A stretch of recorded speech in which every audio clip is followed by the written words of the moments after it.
Maraming salamat sa lahat ng sumusubaybay. Please subscribe and follow my YouTube and Facebook channel, Filipino Novel.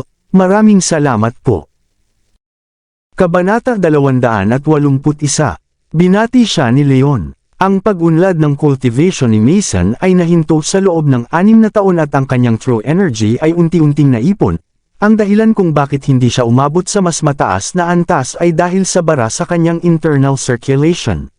Sa tulong ni Leon, sumabog ang naipong true energy kaya tumaas ang cultivation ni Mason hanggang sa intermediate innate state.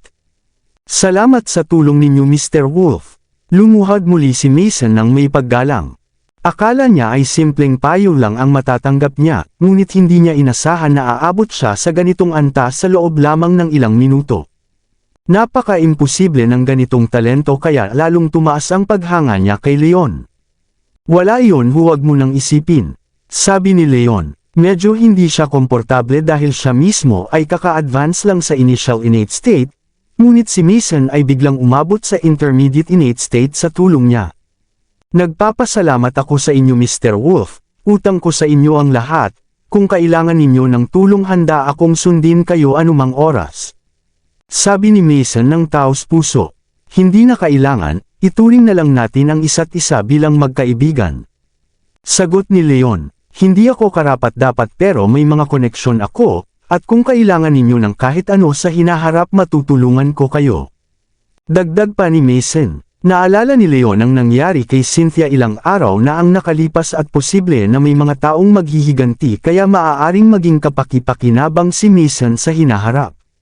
Sige, pumayag si Leon. Masaya si Mason. Inakala niya na si Leon ay nasa realm ng Supreme Master, at dahil bata pa ito ay siguradong malayo pa ang mararating nito, kaya maswerte ang sinumang makakasama niya. Ibigay mo sa akin ang contact mo at kung kailangan kita tatawagan kita. Sabi ni Leon, sige po. Nagpalitan sila ng contact at umalis si Mason ng masaya. Samantala sa study room ng Sullivan Mansion, nakatayo sina Brody at Marilyn sa harap ng isang lalaking nasa edad 50 na may awtoridad ang dating. Brody, ano ba talaga ang nangyari? Bakit nagsara ang mga cosmetic store natin? Ikaw ang namamahala dito, paano ito nangyari? Ibinagsak ni Samuel ang kanyang mga palad sa mesa na may madilim na ekspresyon. Dad, isang hamak na lalaki na nagngangalang Leon Wolf ang nanloko sa akin. Nag-report siya sa weak group at naging sanhi ng pagkalugi ng kumpanya. Paliwanag ni Brody, alam niyang si Leon ay isang walang magawang ulila lamang, kaya hindi niya inakalang may kakayahan itong utusan si Jensen. Kaya inisip lang niya na nagkataon lamang na nagalit ang weak group dahil sa pagtaas nila ng presyo. Sino si Leon Wolf? Wala namang alitan ng Sullivan Enterprises sa kanya, bakit siya magre-report? Tanong ni Samuel, ex-husband siya ni Marilyn at may galit siya sa akin. Sagot ni Brody ng maingat, ex-husband ni Marilyn, kaya pala paulit-ulit kong sinasabi na humanap ka ng mabuting babae pero hindi ka nakinig at pinili mo pa ang isang babaeng may asawa na. Ikaw ba ay talagang gustong atakihin ako sa puso? Galit na sigaw ni Samuel habang tinitigan si Marilyn ng may paghamak. Hindi kalakihan ang Manson family kumpara sa Sullivan family, at si Marilyn ay dati ng may asawa kaya hindi siya karapat-dapat kay Brody. Kung hindi lang siya buntis ay hindi papayag si Samuel sa kasal nila. Namutla si Marilyn at kinagat ang kanyang labi. Akala niya ay magiging maganda ang buhay niya sa pagpasok sa Sullivan family, ngunit kabaligtaran ang nangyari at ngayon ay mababa ang tingin sa kanya at wala siyang karapatan na magsalita. Unti-unti niyang naunawaan ang naramdaman ni Leon noon at naisip niyang baka ito na ang kaparusahan sa kanya. Dad, ano ang gagawin natin ngayon? Natalo tayo ng milyon-milyon ni Leon. Hindi ba natin ito papalampasin? Tanong ni Brody, hindi kailanman. Magbabayad siya mata sa mata. Sabi ni Samuel, bagamat hindi pangunahing pinagkakakitaan ng cosmetic stores, hindi kayang tanggapin ni Samuel ang nangyari. Dad, si Leon ay hindi ordinaryong tao, kahit mahina ang pinagmulan niya, bihasa siya sa laban. Inupahan ko si Mason para talunin siya pero natalo pa rin si Mason. Kung maghihiganti tayo kailangan nating magplano ng maayos. Sabi ni Brody na kinakabahan. Naalala pa rin niya kung paano pinatalsik ni Leon si Mason sa isang sipa at napapangiwi siya sa takot. Si Mason ay malakas pero iyon ay noon na matagal na ang nakalipas ngayon. Hindi sigurado si Samuel. Ako ay hindi masyadong sigurado. Nag-aalala si Brody at nakaramdam ng trauma mula sa mga nakaraang engkwentro nila kay Leon. Kalma ka lang, ako ang bahala dito at magiging maayos ang lahat. Minsan hindi solusyon ang dahas, kailangan mong gumamit ng talino. Itinuro ni Samuel ang kanyang ulo. Gamit ang talino. Ulit ni Brody na naguguluhan. Lahat ng tao ay may kahinaan. Kapag nahanap natin iyon, kahit gaano pa siya kalakas na mandirigma wala pa rin siyang magagawa. Sabi ni Samuel, biglang lumiwanag ang mata ni Brody at natawa ng may tuwa. Naiintindihan ko kahit ulila siya, may bago siyang girlfriend at kailangan lang natin targetin ang girlfriend niya at siguradong mamamatay siya. Tamang-tama, malakas na tawa ni Samuel. Dad, sa tingin ko may mas malalim pa kay Leon kaysa sa alam ninyo. Nagawa niyang paikutin ang weak group laban sa atin ng madali at may sobrang lakas siya, hindi na siya katulad ng dati, at natatakot ako na may iba pa siyang plano kaya dapat huwag na lang natin siyang galitin. Maingat na sabi ni Marilyn. Sa wakas ay malinaw na sa kanya ang lahat, at naalala niya na pinatawad lamang sila ni Leon dahil sa lolo niya at kung uulitin nila ito baka hindi na sila pagbigyan. Masyadong delikado at mas mabuti pang mag-focus na lang siya sa mas maayos na buhay kasama si Brody kaysa kalabanin si Leon. Wala siyang magagawa, mahina lang siya, anong magagawa niya laban sa amin? Huwag ka nang magsalita na parang takot tayo sa kanya. Inis na sabi ni Brody. Pero, hindi na natapos si Marilyn. Tumahimik ka, ang tatay ko na ang bahala kaya siguradong mananalo tayo. Sabi ni Brody, sige. Napabuntong hininga si Marilyn at tumahimik na lamang. Pagkatapos magpaalam kay Janice umuwi si Leon sakay ng kanyang motor papunta sa Dragon Bay Villas. Pagod siya matapos ang magulong araw, kaya agad siyang umakyat upang maligo. Pagpasok niya sa banyo may biglang lumabas na figure sa harap niya. Mahaba at kulot na buhok, may alindog ang kurbo ng katawan at makinis na balat. Natigilan si Leon at halos maubos ang lakas niya sa kaba kaya napahawak siya sa kanyang ilong. Nagulat din ang nasa loob ng banyo at ilang sandali bago siya natauhan at sumigaw habang sinipa si Leon sa dibdib. Boom! Natulak si Leon palabas ng banyo. Ano ang nangyayari? Naisip niya ng tulala. Biglang bumukas ang pinto ng banyo at lumabas ang isang magandang dalagang nasa 17 ang edad na halatang nahihiya. Ikaw na bastos na halimaw, pervert, papatayin kita. Sigaw niya habang muli siyang sumugod kay Leon. Nagulat si Leon at gumapang palayo ng awkward. Sino ka? Takbong umiikot si Leon sa silid na halatang hindi komportable. Ako ang iyong pinakamasamang bangungot. Galit na sagot ng dalaga. Nang mapagtanto niyang hindi niya mahabol si Leon, dinampot niya ang kahit anong bagay at inihagis ito sa kanya. Sa isang iglap ay naging magulo ang buong silid. Nakarinig ng ingay si Iris na nasa itaas kaya bumaba siya. Malamang katatapos lang niyang maligo at nakasuot siya ng makinis na silk gown habang basa ang buhok na parang sirena. Luisa, Leon, ano ang ginagawa ninyo? Gulat na tanong ni Iris. Cousin Iris. Tumakbo si Luisa at yamakap kay Iris. Cousin. Nagulat si Leon at sabay turo sa babae. Hindi niya akalaing kamag-anak pala ito ni Iris at lalo siyang nagulat dahil mukhang galing sa angkan ng magaganda si Iris. Oo, ipakikilala ko kayo. Ito ang pinsan kong si Luisa Green, Luisa ito si Leon. Sabi ni Iris na may mahinhin na ngiti. Leon, dapat Lud ang tawag sa kanya. Galit na sabi ni Luisa. Lud, naguluhan si Iris. Luisa ano bang nangyari bakit ka ganyan? Tanong niya, inapi niya ako. Mahinang sabi ni Luisa na umiiyak. Inapi ka, imposible. Ipagpapasalamat ko pa kung hindi ka ang nang-aapi sa iba, sino ba ang magtatangkang mang-api sa iyo? Sabi ni Iris habang pinagmamasdan ng gulo sa kwarto. Kilalang kilala ni Iris si Luisa bilang maliit na demonyo ng pamilya na mahilig magloko at walang kinatatakutan. Samantala si Leon ay kilala niyang maayos at hindi basta-basta mananakit, kaya hindi siya naniniwalang mang-aapi ito. Ako, napipi si Luisa dahil hindi niya kayang ipaliwanag ang nangyari lalo na't hindi sinasadya ni Leon na makita siya. Sige, tapos na ang usapan tigilan na ito. Sabi ni Iris.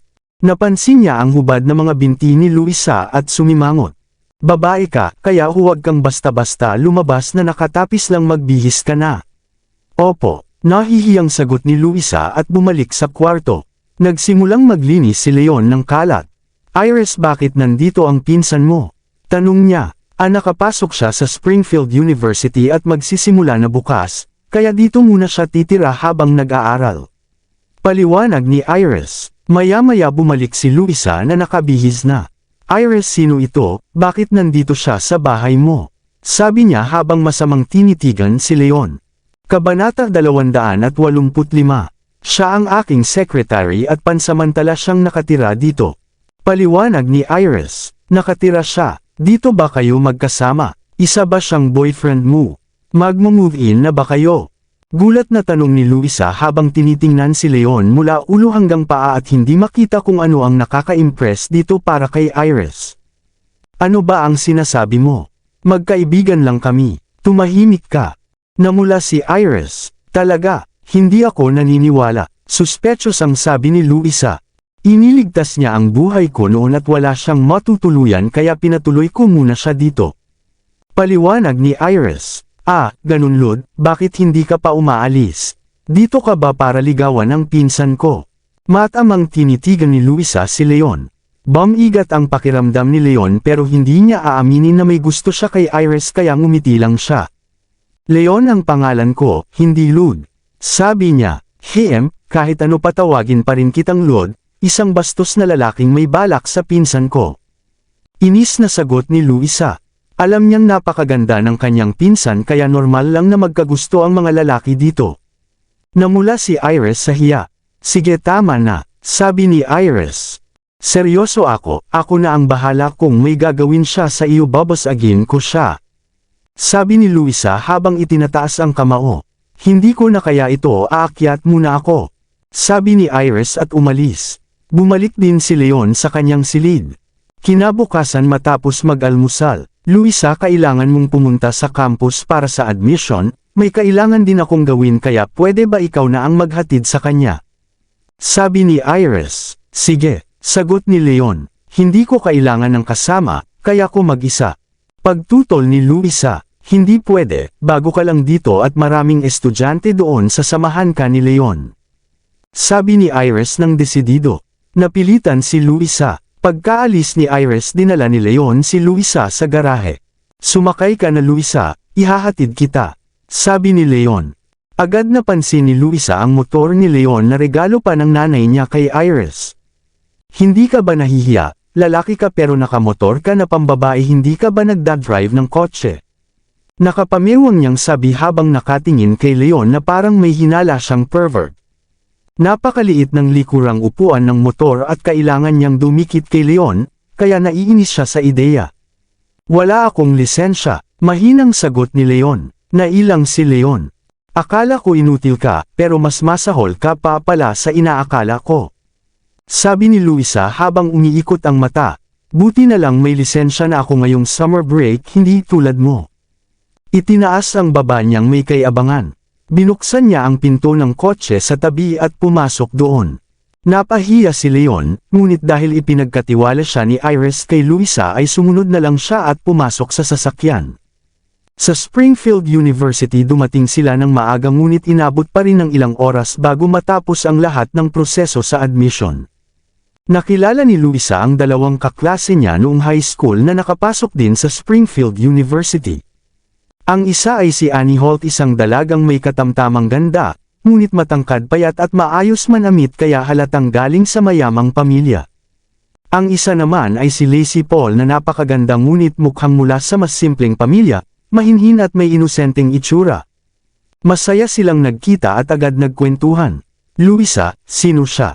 Tanong ni Annie habang nakatingin kay Leon. Siya si Lod, katulong ng pinsan ko. Sabi ni Luisa na may halong pangmamaliit. Halos atakihin sa puso si Leon sa narinig. Napangiwi siya ngunit pinigilan ang sarili. Sino ba naman ang magpapangalan ng Lud? Ang weird naman ng pangalan. Sabi ni Annie at Lacey. Hindi, ang pangalan ko ay Leon, hindi Lud, nagbibiro lang siya. Paliwanag ni Leon na pilit ngumiti. Napagtanto nila at natawa. Hello Leon, ako si Annie, kaibigan ni Luisa noong high school. Magiliw na pagpapakilala ni Annie. Ako si Lacey, mahiyain na sabi ni Lacey habang namumula. Mamaya na, tanghali na at hindi pa kayo kumakain, halina at ililibre ko kayo. Sabi ni Leon na may ngiti, pero agad na umirap si Luisa. Ayoko ng lunch, sabi niya. Ano ba gusto mo? Tanong ni Leon. Wala naman tayong gagawin mamaya kaya pumunta tayo sa bar, gusto kong makita kung ano ang itsura ng bar hindi pa ako nakakapunta. Sabi ni Luisa na excited. Bar, hindi pwede iyon, lugar iyon ng matatanda hindi kayo dapat pumunta doon. Tutol agad ni Leon. Ngunit, ikaw na probinsyano, itinuwid ni Luisa ang kanyang likod ng may yabang. Bata pa kami, pero nasa legal age na kami kaya bakit hindi kami pwedeng pumunta? Noon, mahigpit ang bantay sa kanya ng kanyang mga magulang, pero ngayong kalayaan na niya matapos mag-18 ay gusto niyang subukan ng bar dahil sa sobrang kuryosidad. Oo nga naman, nasa tamang edad na tayo. Sang-ayon ni Annie na gusto ring sumama. Pareho silang galing sa mayayamang pamilya at mahilig sa excitement. Huwag na tayo doon, delikado iyon. Mahina na sabi ni Lacey. Ano ba ang kinakatakot mo? Civilized ang society ngayon. Ang bar ay parang karaoke lang Lacey, huwag kang mag-alala, libre ko kayo. Sabi ni Luisa habang hinahatak ang dalawa palabas ng campus. Hindi pwede, hindi kayo pwedeng pumunta sa bar. Sigaw ni Leon habang humarang sa kanila. Lumayo ka, huwag kang makialam kahit saan gusto pumunta kami at kung ayaw mo sumama umuwi ka na lang, mag-taxi ka.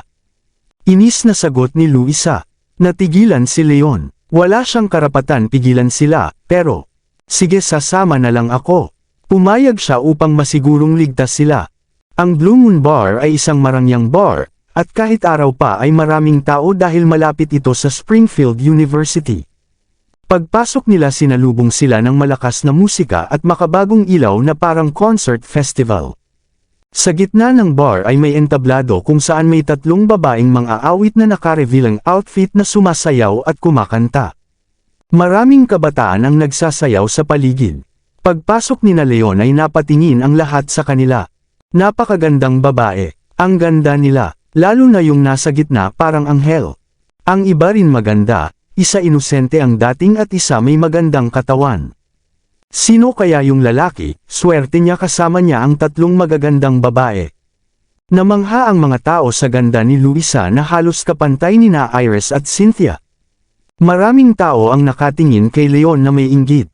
Hindi niya pinansin ang mga ito at umorder lamang ng inumin na may mababang alkohol at ilang prutas. Si Luisa at ang dalawa niyang kasama ay pawang estudyante lamang at hindi sanay uminom, kaya hindi sila tumutol.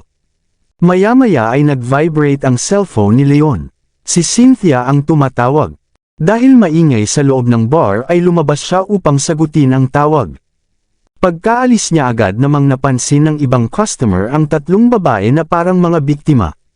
May isang matangkad at maskuladong lalaki na nasa early 20s ang lumapit na may hawak na cocktail. Hello mga binibini, pwede ba tayong maging magkaibigan? Sabay ngiti niya. Nag-alangan si Luisa ngunit tumanggo rin.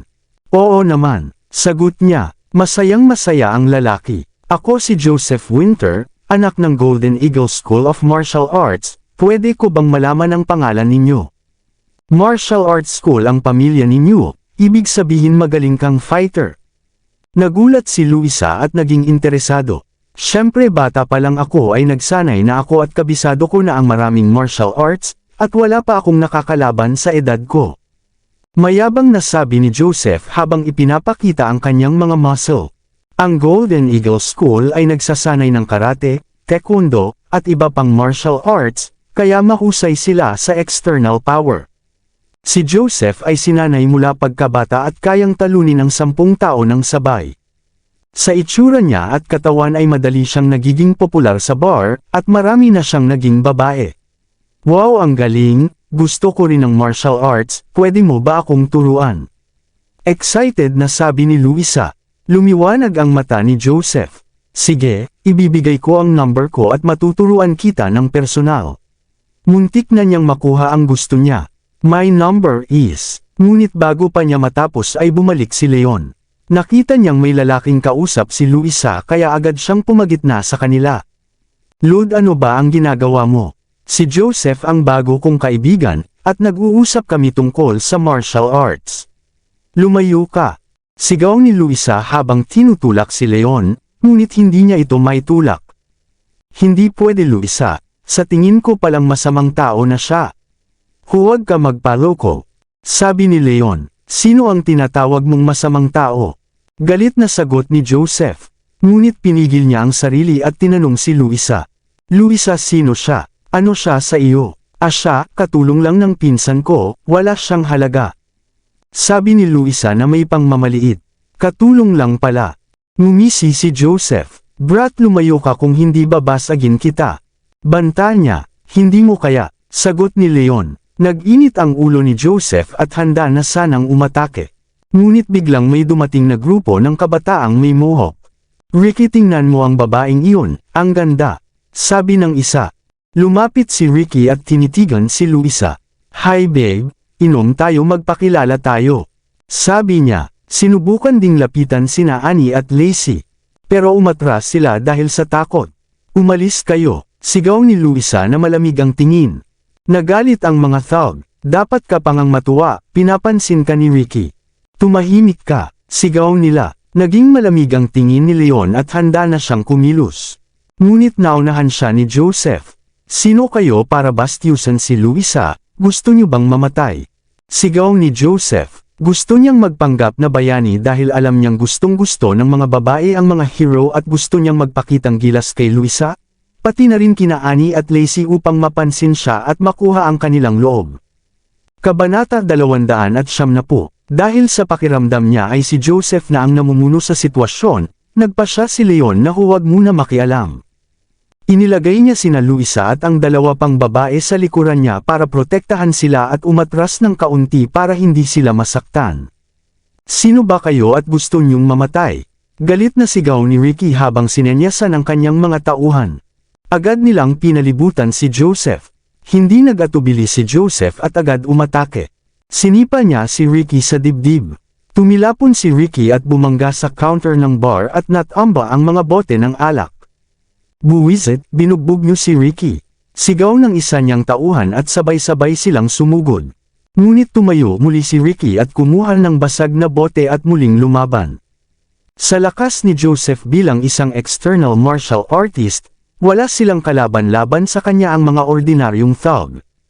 Para siyang tigre sa gitna ng mga tupa, isa-isa niyang pinabagsak ang mga kalaban hanggang sa lahat ay bumagsak. Nagsimulang magtipon ang mga tao at nanood sa kaguluhan. Wow! Ang lakas niya! Ang gwapo niya at malakas pa. Parang ligtas ka talaga kapag kasama mo siya. Napamangha ang mga babae kay Joseph. Pati ang grupo ni Luisa ay napahanga rin. Si Joseph naman ay nagpa-impress at nagpakitang gilas habang nakataas ang ulo at nasa gitna ng atensyon. Biglang may dumating na malamig na boses. Sino ang gumagawa ng gulo sa Blue Moon Bar? Dumating si Mr. White, kasama ang mahigit 10 lalaki. Si Mr. White ang pangalawang leader ng bar at kilala sa underworld. Naging tahimik ang lahat, natakot ang mga thug nang marinig ang pangalan niya. Nagsimula siyang magtanong at ipinaliwanag ang nangyari. At dahil dito napilitan si Joseph na umamin na siya ang unang sumugod at sinabing gusto lang niyang protektahan ang kanyang mga kaibigan.